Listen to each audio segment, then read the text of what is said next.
రాజకీయాల్లోనే collection వేరు corruption వేరు అన్నారు. అదే నేను ఎప్పుడో చెప్పాను డెఫినేషన్. ఇప్పుడు చెప్పారు మేకింగ్ మనీ టేకింగ్ మనీ, ఈ రెండు తేడా. టేకింగ్ మనీ నా ఎలక్షన్ నువ్వోసారి ఇచ్చావు డబ్బులు, నేను ఎలక్షన్ నిలబడితే పట్టుకొచ్చి ఇచ్చాడు ఫండ్.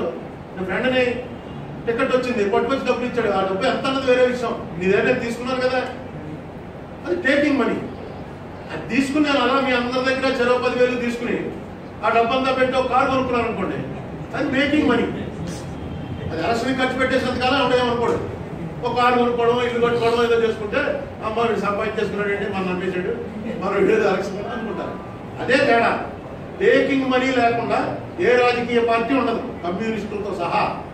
మోస్ట్ ఆనెస్ట్ అని చెప్పుకునేవాడు ఎప్పుడైనా సరే, గాంధీ గారితో సహా ప్రజల దగ్గర డబ్బు తీసుకుని ఆయన నడిచాడు తప్ప డబ్బులు తీసుకోకుండా ఎవడో కూడా రాజకీయంగా బతకలేడు. మనీ మేకింగ్ పూర్వం లేదు, ఇప్పుడు ఈ మంచి స్టార్ట్ అయింది.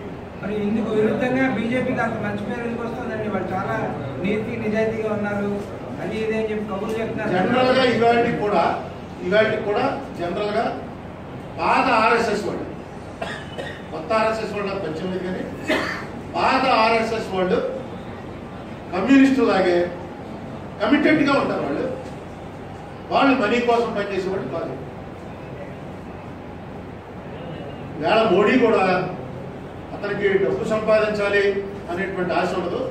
అధికారాన్ని వదిలిపెట్టకుండా ఉండాలంటే ఇండియా మొత్తం శ్మశానం చేస్తే మనం ఒక్కడో హ్యాపీగా అధికారంలో కొనసాగించాలనుకుంటే శ్మశానం చేయడానికి కూడా ఆయన వెనకాడు.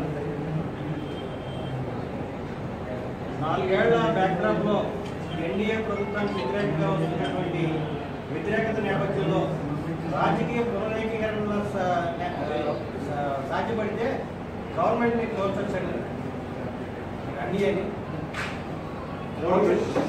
ప్రజలు కోరుకోవచ్చారు. రాజకీయ ఏకీకరణ ద్వారా వీళ్ళు ఎన్డీఏ గవర్నమెంట్ వీళ్ళంటే ఎవరు? మమతా బెనర్జీ కానీ లేకపోతే చంద్రబాబు నాయుడు గారు వీళ్ళంతా ఇప్పుడు ఇవన్నీ ఆఖరి నిమిషం వరకు అప్పుడు చెప్పలేడు. మన ప్రణబ్ ముఖర్జీ అన్నవాడు ఆర్ఎస్ఎస్ మీటింగ్ వెళ్తాడని ఎవడని అనుకున్నాడు, వెళ్ళాడు. దానివల్ల పంపినటువంటి ఒక సిగ్నల్ ఏంటో ఏం మాట్లాడాడు అవన్నీ పక్కనట్టు. ఆర్ఎస్ఎస్ అనేది కూడా ఏదో మనకి ఇది untouchable party in Indian politics అనేటువంటిది కరెక్ట్ కాదు. అక్కడ ఎడ్డేవారు అనేవాడు బుద్ధుల కొడుకు ఈ దేశమాతకి ఏం చెప్పి రాశాడు కదా. అంటే అర్థం ఏంటి, ఆర్ఎస్ఎస్ కూడా మనం కాంప్రమైజ్ లో తీసుకోవాలి తప్ప వారుగా తీసుకోకూడదు అనేటువంటిది ఒక మెసేజ్ ఇచ్చాడు ఆయన. ప్రణబ్ ముఖర్జీ అంటే ఇప్పుడు ఉన్న వాళ్ళలో కాంగ్రెస్ లో ఆయన senior post president of India చేసిన వాడు, వెళ్ళాడు. వెళ్ళినప్పుడు చాలా కామెంట్లు వచ్చాయి. ఆయన స్పీచ్ నేను అలా ఫాలో అయ్యాను. చూసిన తర్వాత నాకేమనిపించిందంటే ఇతను ఇచ్చిన మెసేజ్ ఆర్ఎస్ఎస్ ని పూర్వంలా చూడకండి. గాంధీ గారిని చంపేసినప్పుడు ఆర్ఎస్ఎస్ ని 25 years తో బ్యాన్ చేశారు. అలాగే బాబ్రీ మసీద్ కూల్ చేసిన తర్వాత మళ్ళీ పివి నరసింహరావు గారి టైంలో మళ్ళీ కొన్నేళ్లు బ్యాన్ చేశారు. ఇవాళ ప్రణబ్ ముఖర్జీ వెళ్ళడం ద్వారా ఏంటంటే వాళ్ళతో కూడా మనం అవసరమైతే ఒక ఇంట్రెస్ట్ ఆఫ్ ద కంట్రీ రాజీ పడ్డానికి తప్పేం లేదు. కమ్యూనిస్టులు ఇప్పుడు సిపిఎం వాళ్ళు ఉన్నారు. సిపిఎం వాళ్ళు రాష్ట్ర విభజనకి పూర్తి వ్యతిరేకం. కానీ కేసీఆర్ తో కలిసి ఎలక్షన్ 2 సార్లు 2004లో కాంగ్రెస్ కేసీఆర్ సిపిఎం, 2009లో తెలుగుదేశం కేసీఆర్ సిపిఎం. వీళ్ళ ఐడియాలు వీళ్ళ ఉండొచ్చు, వాళ్ళ ఐడియాలు వాళ్ళ ఉండొచ్చు. కానీ ఒక ఉమ్మడి ప్రణాళిక అంటూ వేసుకోవడంలో ఆర్ఎస్ఎస్ మనం ఏం దూరంగా పెట్టవలసిన అవసరం లేదు అన్న మెసేజ్ నాకు అర్థమైంది. నాకు ఉద్దేశం తెలియదు కానీ నాకు అర్థమైంది. సో ఇది మారుతూ ఉంటాయి, పరిస్థితులను బట్టి మారుతూ ఉంటాయి. ఇప్పుడు మన దేవగౌడ కొడుకు అయ్యాడు సీఎం, అక్కడ పరిస్థితులను బట్టి కుమారస్వామి, అక్కడ పరిస్థితులను బట్టి కుమారస్వామి చేశారు. ఆయన కుమారస్వామి అయ్యాడు. ఈ పోలవరం ప్రాజెక్ట్ కి సంబంధించి ఎప్పటికప్పుడు అప్డేట్ గా మీరు చెప్తానే ఉన్నారు, ప్రభుత్వాన్ని వెంటబడుతూనే ఉన్నారు. అది సకాలంలో పూర్తవ్వాలనే లక్ష్యంతో ఇదే బడ్జెట్లో ప్రస్తుతం ఉన్న పరిస్థితుల్లో సెంట్రల్ నుంచి వచ్చే ఫండ్స్ కానీ ఇట్లాంటి ఉద్దేశపూర్వకంగా ఆపడం జరుగుతుందని తెలుగుదేశం పార్టీ ఒక ఆరోగ్యంతో తీసుకురావడం, ప్లస్ నిజంగా కానీ ఉన్న పరిస్థితుల్లో 19 నాటికి పూర్తయ్యే పరిస్థితి ఉందా? లేదు.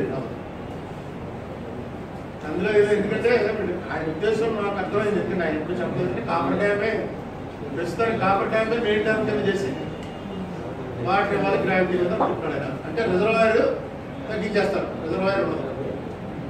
మామూలుగా మనకి ఏదో 90 100 TMC రిజర్వాయర్ ప్లాన్ చేస్తున్నారు. దాన్ని 30 40 అయిపోతుంది. అయిపోయి మన ధవళేశ్వరం ఆనకట్టలాగా కాపర్ డ్యామ్ పెట్టేస్తారు. దాని మీద నుంచి వచ్చిన వాటర్ స్పిల్ వేలు వచ్చి ఇస్తారు.